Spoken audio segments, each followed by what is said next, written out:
Assalamualaikum warahmatullahi wabarakatuh. Perkenalkan, nama saya Nenggit Lodia dari kelas 11 IPA 1 SMA Muhammadiyah 5 Jakarta. Kali ini saya akan menjelaskan materi mengenai sel. Sebelumnya, kalian tahu tidak apa itu sel? Sel merupakan unit terkecil penyusun tubuh makhluk hidup. Karena sel berukuran sangat kecil, sehingga untuk melihat atau mengamati sel, kita perlu menggunakan alat bantu penglihatan, yaitu mikroskop. Kata sel sendiri berasal dari bahasa Latin, yaitu cella, yang berarti rongga. Selanjutnya ada macam-macam sel. Secara biologis, sel dibedakan menjadi dua, yaitu ada sel prokariotik dan sel eukariotik. Apa aja sih yang terdapat pada sel prokariotik dan eukariotik?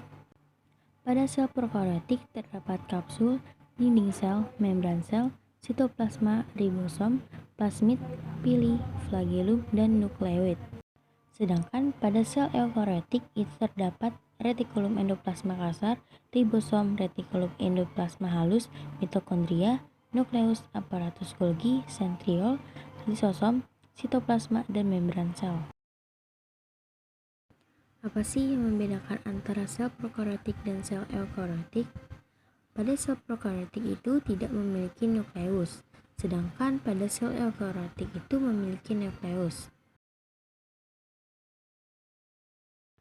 Pasti di antara kalian masih ada yang belum mengetahui apa itu nukleus. Nukleus merupakan inti sel yang menjadi pusat komando pada sel eukariotik. Di mana sih letak nukleus itu? Nukleus terletak di tengah-tengah sel. Nukleus merupakan organel yang paling menonjol dalam sel. Mengapa? Karena nukleus itu menyumbang sekitar 10% dari volume sel. Di tubuh manusia sendiri, setiap selnya hanya memiliki satu inti sel. Namun ada juga makhluk hidup yang memiliki lebih dari satu sel nukleus, seperti jamur lendir. Nah, nukleus yang jumlahnya lebih satu itu disebut sebagai nuklei. Bentuk dari nukleus itu bermacam-macam. Ada yang berbentuk lonjong, bulat, atau bahkan berupa cakram. Meskipun nukleus merupakan inti sel, namun letaknya itu tidak selalu berada di tengah. Nukleus itu bisa berada di tepian.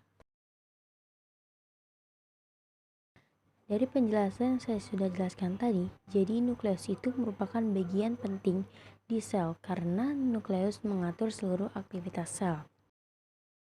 Di dalam nukleus juga ada beberapa komponen penting seperti anak inti atau nukleolus, cairan dalam inti atau nukleoplasma, membran inti atau karioteka, dan benang-benang kromatin atau kromosom.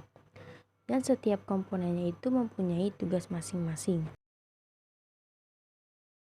Berikut gambar-gambar mengenai komponen-komponen penting dalam nukleus.